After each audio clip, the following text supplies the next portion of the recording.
wabarakatuh. Perkenalkan, nama aku Sabrina, aku dari 10 Punya Kerja. Di video ini aku bakal jelasin tentang jalur penyebaran Islam di Indonesia. Proses masuk dan berkembangnya agama dan kebudayaan Islam di Nusantara pada umumnya berjalan dengan damai. Oleh karena itu, Islam mendapatkan sambutan baik dari masyarakat. Ada 6 jalur. Yang pertama jalur perdagangan, yang kedua jalur perkawinan, yang ketiga pendidikan, yang keempat ajaran tasawuf, yang kelima jalur dakwah, dan yang terakhir jalur kesenian. Jadi aku akan bahas semua jalur itu di sini. Yang pertama ada jalur perdagangan. Perdagangan merupakan metode penyebaran Islam yang paling ketara, bahkan dapat dikatakan sebagai jalur pertama dan utama penyebaran awal Islam. Menurut Kompires, sekitar abad ke-5 sampai abad ke-16, lalu lintas perdagangan yang melalui Nusantara sangat ramai.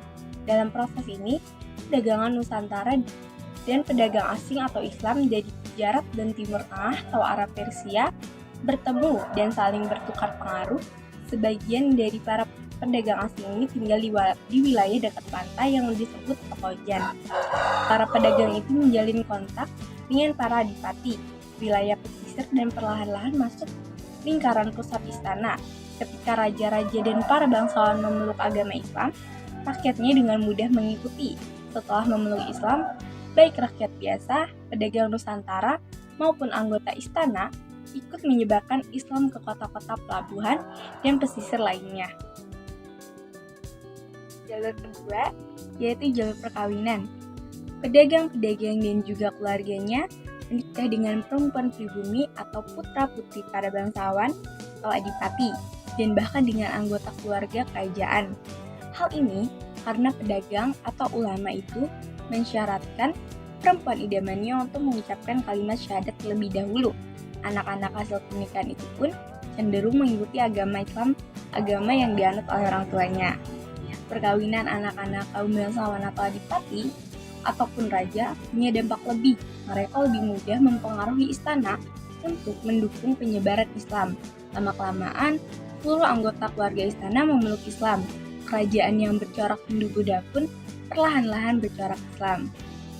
Perkawinan juga tidak hanya terjadi antara para saudagar dan rakyat pribumi biasa, atau antara para saudagar dan kaum berdarah biru, tapi juga di antara putra-putri Kesultanan Islam itu sendiri. Contohnya perkawinan Kertabahumi atau Brawijaya kelima Raja Majapahit dengan Putri Campa. Yang ketiga, ada jalur pendidikan. Perkembangan Islam yang semakin meluas mendorong munculnya para ulama dan mubalik. Mereka menyebarkan Islam melalui pendidikan dengan mendirikan pondok pesantren di berbagai daerah. Di pondok-pondok pesantren, kaum muda atau santri dari berbagai daerah dan kalangan menimba pengetahuan tentang Islam. Mereka lalu kembali ke daerah asal dan menyebarkan ajaran-ajaran tentang Islam. Pesantren-pesantren awal yang ada pada saat itu diantaranya sebagai berikut: Pesantren Ampel Barata di Surabaya yang didirikan oleh Sunan Ampel, dan Pesantren Sunan Giri Surabaya yang didirikan oleh Sunan Giri. Yang keempat, jalur ajaran tasawuf. Tasawuf adalah ajaran ketuhanan nyata bercampur dengan mistik atau hal-hal yang bersifat magis. Ahli-ahli tasawuf biasanya memiliki kekuatan magis dan keahlian dalam bidang pengobatan. Ajaran tasawuf banyak dijumpai dalam cerita-cerita babat rakyat dari masyarakat setempat. Lewat tasawuf, bentuk Islam yang diperkenalkan menunjukkan kesamaan dengan alam pikir orang-orang Jawa, Hindu, Siwa, dan Buddha.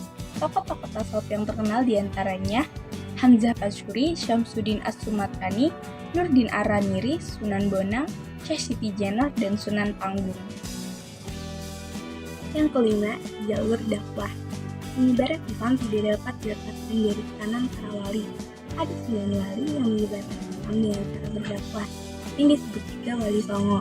Mereka dikenal telah memiliki ilmu serta penghayatan yang tinggi terhadap agama Islam. Yang pertama ada Sunan Gresik, yang kedua ada Sunan Gunung Jati, yang ketiga ada Sunan Ampel, yang keempat ada Sunan Giri, yang kelima ada Sunan Bonang, yang keenam ada Sunan Kudus, yang ketujuh ada Sunan Kalijaga, yang kedelapan ada Sunan Muria, dan yang terakhir ada Sunan Derajat. Dan itulah ke-9 Wali Songo. Dan yang terakhir melalui jalur kesenian. Agama Islam juga disebarkan melalui kesenian beberapa bentuknya, seperti wayang oleh Sunan Kalijaga, gamelan oleh Sunan Bonang, serta gending lagu-lagu yang berisi syair-syair nasihat dan dasar-dasar ajaran Islam. Seni saka juga berkembang pesat.